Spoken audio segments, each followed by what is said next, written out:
Last time on Nostalgia Critic, Randy Savage, Segata, and Don Bluth. You can figure out the rest from there.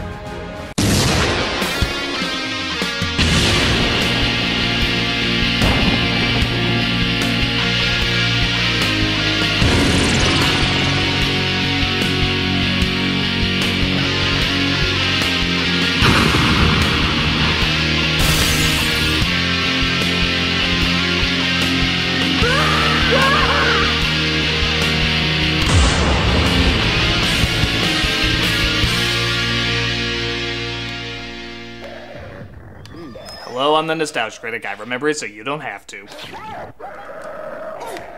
This is my punishment for making fun of Don Bluth. I have to play Dragon's Lair. It doesn't sound that bad, but have you ever actually played Dragon's Lair? Of course not. Nobody has. You just watched it like everyone else did and wait for that eccentric millionaire to come in, blow all his money, and figure out what moves you're supposed to do. Okay, here's the thing. The game really is innovative and beautiful. Nothing had ever been done like it before. But it's friggin' hard! Imagine Legend of Zelda 2, Teenage Mutant Ninja Turtles, and Silver Surfer blindfolded. That is only the training to how hard this game is. Is someone regretting not talking about how awesome I am? You do know the last time I did anything game-related, it totally blew up in my face, right? Yep. I really hate you right now. Hey, do I need to do a death glare again? You know what, try me. I bet I've gotten used to it by now. Oh, you're like that shaming disapproval of every morbid grandparent. Less talking, more reviewing.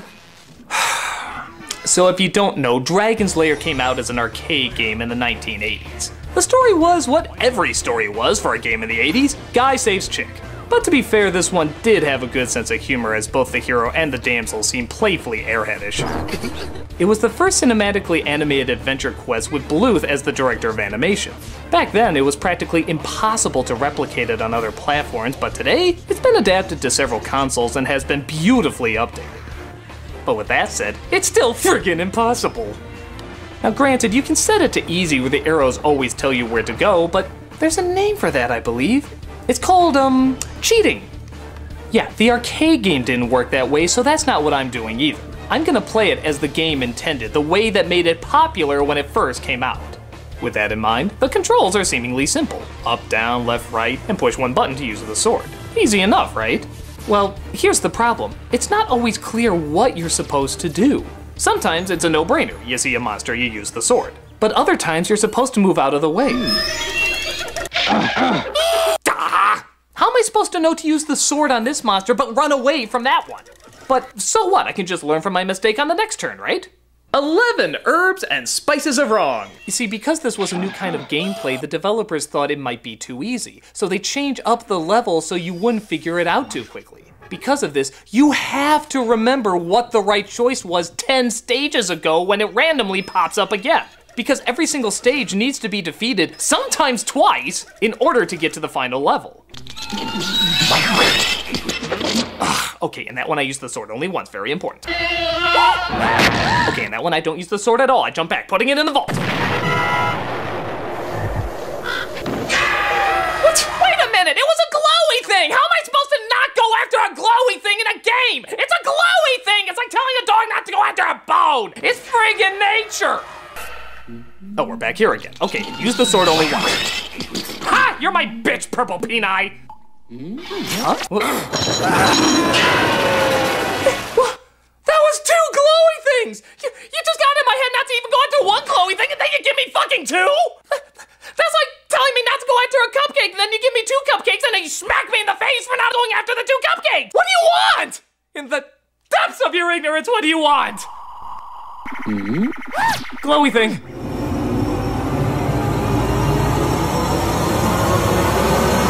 Yes? Ha-ha! Ooh, another glowy thing. Oh, no! It said, drink me. The goddamn game gave me an instruction and it lied to me. I wasn't supposed to drink it even though it said drink it. Who's running this goddamn place, GLaDOS? Sometimes they're kind and cleverly lay out clues for you. Like whatever space is available, that's probably where you're supposed to go. Once in a while, even a door will open and close to indicate that's where you're supposed to head towards. Logical deduction can be the obvious route. But even the directions can be a little confusing. Like, looky here. Does this count as down or left? In the one fraction of a second you have to make a decision. Down? Now this one seems pretty easy, giving you plenty of time to figure out which way to go.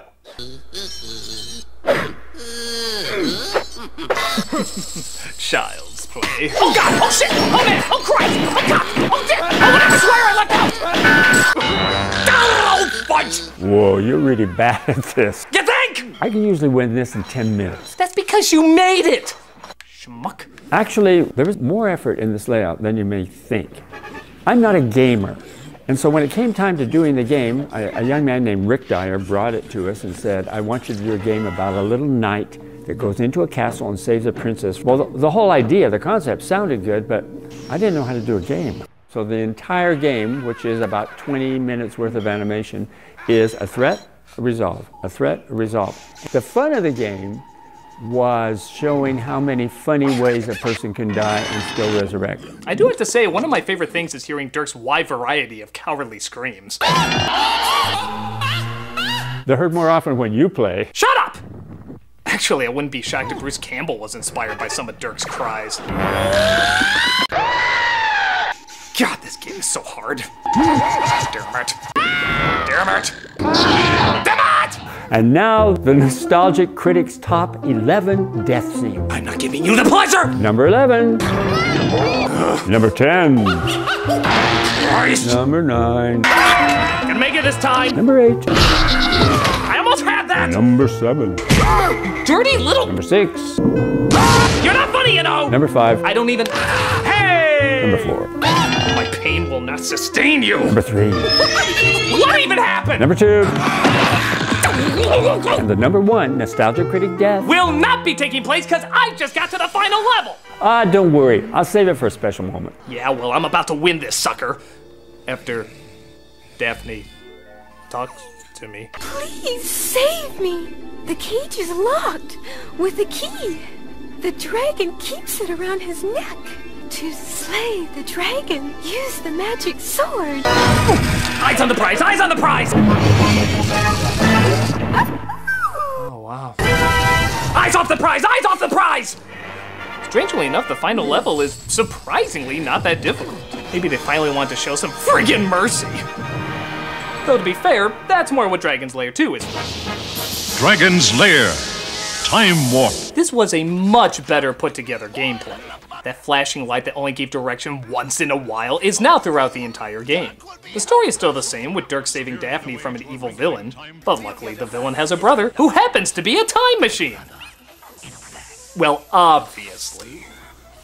Trust me when I say that's the least of this game's weirdness. It starts off when you see Dirk telling his incredibly fruitful seed that their mother's been kidnapped again. My Daphne kidnapped again?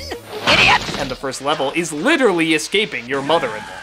You better fight my daughter or else! It's pretty hilarious. At first it looks like you're just following them through time as you drop by the prehistoric age, ancient Egypt, and even the Garden of Eden. But then it gets really weird by traveling to a giant Beethoven in a flying piano, and even Wonderland. Yeah, like Alice in Wonderland. It makes no friggin' sense, but it looks amazing. Was brilliant, the slimy toads did gyre and gimble in the waveful mimsy were the borgles and the mobrass outraged. This is some of the most imaginative imagery you will ever see in a game. Don, what the hell were you smoking to even come up with these weird-ass ideas? You know, Dragon's Lair 2 was really fun for me because we didn't have to stay in the same time zone and we didn't have to stay in the same location. So it just triggers the imagination. You can go into any place that you can imagine. And with animation, anything is possible. The only downside is, once again, the game developers were afraid this would be too easy. So they added little trinkets and treasures you're supposed to pick up throughout the gameplay. Not a bad idea, until you get to the second to last level and realize that if you missed even one of those trinkets, you have to play the entire game again all over, collecting every single last one. Son of a... Okay, I played through it once, I can play through it again. Let's get all those items. Here we go. Ah! What the hell am I missing? It's gotta be a damn it! What else is there? No. No! No! Wait, what did I just do? Hold on. Are you telling me that the butterfly is glowing, signaling me to grab it, the exact same time the fire is glowing, the exact same color? Wow. It's like the extended cruelty of the first game is condensed down into one single solitary fuck you moment. Well, guess what fuck you moment? Fuck you! Goddamn magic eyes are easier to see than that! But whatever, I'm down to the final level. I have to get the evil ring off Daphne and kill the wizard before she eats me. And I only got one life left to do it with. Come on. Yes! There it is, baby! There it is! Well, it only took me 8 playthroughs of the entire game, but I finally won the damn thing. Oh shit, we're still going? Oh my god, you're making me play through my happy ending. I don't know if that's awesome or awful.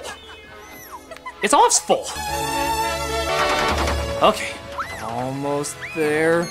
Almost there. No, wrong turn! No!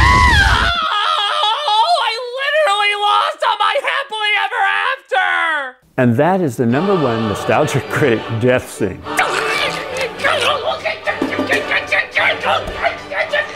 These games are a pain! They're beautiful and amazing to look at, but they're a goddamn pain! I'm glad they're so groundbreaking and innovative, but they are impossible! They are so friggin' frustrating and so incredibly hard! I wanna support Dragon's Lair, but only to watch it, not to actually play it! Isn't there any way to do that without going through all this torture? Well, you could promote Dragon's Lair by supporting our crowdfunding campaign. Wait, you mean you are making a Dragon's Lair movie? Yeah. So, let me get this straight. If we get this funded, we would have gotten Don Bluth, the Don Bluth, one of the animation gods, to return to animation? Pretty much. I literally just orgasmed a sperm that looks like Littlefoot. See, there he goes. Well, if you're gonna do it, you have to do it the right way. Right way? What's the right way? The most advanced video game you can play is awaiting your discovery.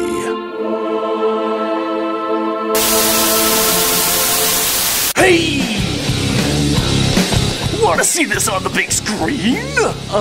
Well then, make Dragon's Lair a movie! Dragon Slayer? You mean that awesome arcade game we were just playing? No talking while I'm talking! Yeah! Ready for some excitement? Then make Dragon's Lair a movie!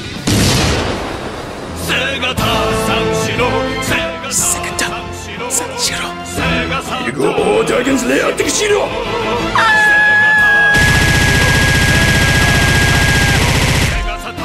Wait! There's only room for one screaming psychopath around here!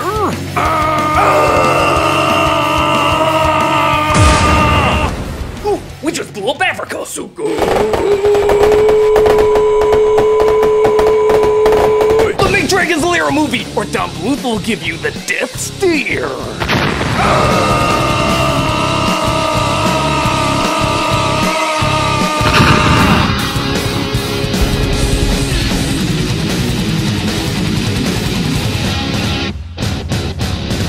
Eh?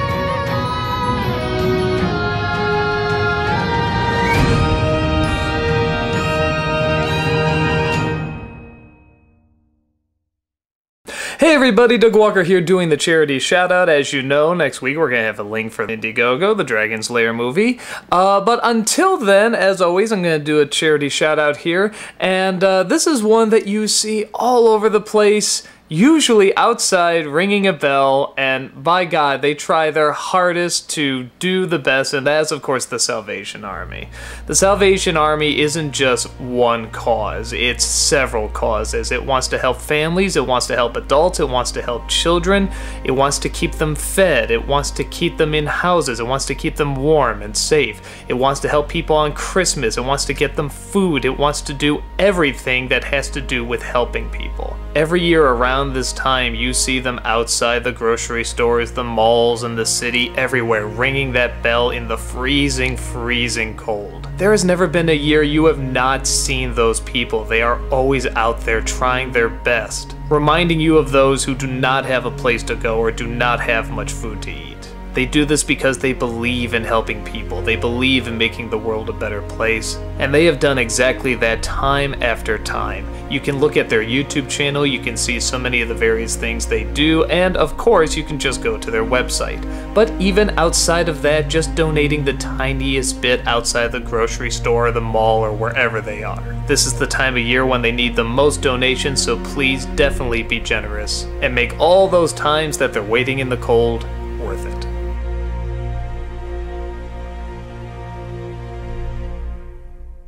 Closed to indicate that's where you're supposed to head towards. Logical deduction can be the obvious route, but even the directions can be a little confusing. Like, looky here, does this count as down or left? In the one fraction of a second you have to make a decision.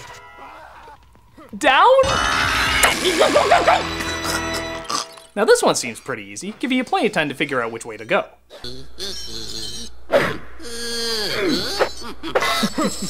Child's play. Oh God! Oh shit! Oh man! Oh Christ! Oh God! Oh dear! Oh I swear I let go!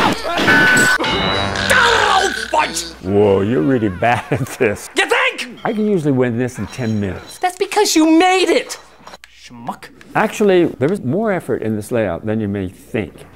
I'm not a gamer. And so when it came time to doing the game, a young man named Rick Dyer brought it to us and said, I want you to do a game about a little knight that goes into a castle and saves a princess. Well, the whole idea, the concept sounded good, but I didn't know how to do a game. So the entire game, which is about 20 minutes worth of animation, is a threat, a resolve, a threat, a resolve. The fun of the game was showing how many funny ways a person can die and still live. But it's friggin' hard! Imagine Legend of Zelda 2, Teenage Mutant Ninja Turtles, and Silver Surfer blindfolded. That is only the training to how hard this game is. Is someone regretting not talking about how awesome I am? You do know the last time I did anything game related, it totally blew up in my face, right? Yep. I really hate you right now. Hey, do I need to do a death glare again? You know what, try me. I bet I've gotten used to it by now. Oh, you're like that shaming disapproval of every morbid grandparent. Less talking, more reviewing. So if you don't know, Dragon's Lair came out as an arcade game in the 1980s. The story was what every story was for a game in the 80s, guy saves chick. But to be fair, this one did have a good sense of humor as both the hero and the damsel seemed playfully airheadish. It was the first cinematically animated adventure quest with Bluth as the director of animation. Back then, it was practically impossible to replicate it on other platforms, but today, it's been adapted to several consoles and has been beautifully updated. But with that said, it's still friggin' impossible. Now granted, you can set it to easy where the arrows always tell you where to go, but there's a name for that, I believe. It's called, cheating. Yeah, the arcade game didn't work that way, so that's not what I'm doing either. I'm gonna play it as the game intended, the way that made it popular when it first came out. With that in mind, the controls are seemingly simple. Up, down, left, right, and push one button to use the sword. Easy enough, right? Well, here's the problem. It's not always clear what you're supposed to do. Sometimes it's a no-brainer. You see a monster, you use the sword. But other times you're supposed to move out of the way. How am I supposed to know to use the sword on this monster but run away from that one? But so what? I can just learn from my mistake on the next turn, right? 11 herbs and spices of wrong. You see, because this was a new kind of gameplay, the developers thought it might be too easy. So they changed up the level so you wouldn't figure it out too quickly. Because of this, you have to remember what the right choice was 10 stages ago when it randomly pops up again. Because every single stage needs to be defeated, sometimes twice, in order to get to the final level. Okay, in that one I use the sword only once, very important. Okay, in that one I don't use the sword at all. I jump back, putting it in the vault. What? Wait a minute, it was a glowy thing! How am I supposed to not go after a glowy thing in a game? It's a glowy thing! It's like telling a dog not to go after a bone! It's friggin' nature! Oh, we're back here again. Okay, use the sword only once. Ha! You're my bitch, Purple Peni! Huh? That was 2 glowy things! You just got in my head not to even go after 1 glowy thing and then you give me fucking 2? That's like telling me not to go after a cupcake and then you give me 2 cupcakes and then you smack me in the face for not going after the 2 cupcakes! What do you want? In the depths of your ignorance, what do you want? Glowy thing.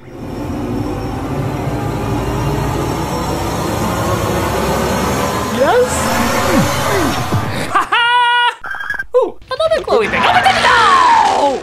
It said drink me! The goddamn game gave me an instruction and it lied to me! I wasn't supposed to drink it even though it said drink it! Who's running this goddamn place, GLaDOS? Sometimes they're kind and cleverly lay out clues for you. Like whatever space is available, that's probably where you're supposed to go. Once in a while, even a door will open and... Last time on Nostalgia Critic, Randy Savage, Sega Tom, and Don Bluth. You can figure out the rest from there.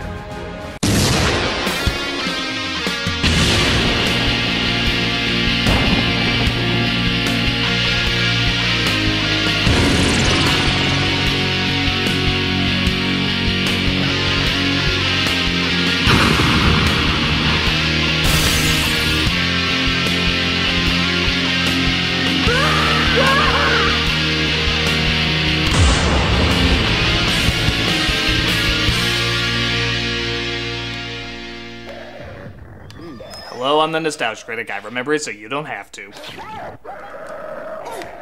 This is my punishment for making fun of Don Bluth. I have to play Dragon's Lair. It doesn't sound that bad, but have you ever actually played Dragon's Lair? Of course not. Nobody has. You just watched it like everyone else did and wait for that eccentric millionaire to come in, blow all his money, and figure out what moves you're supposed to do. Okay, here's the thing. The game really is innovative and beautiful. Nothing had ever been done like it before.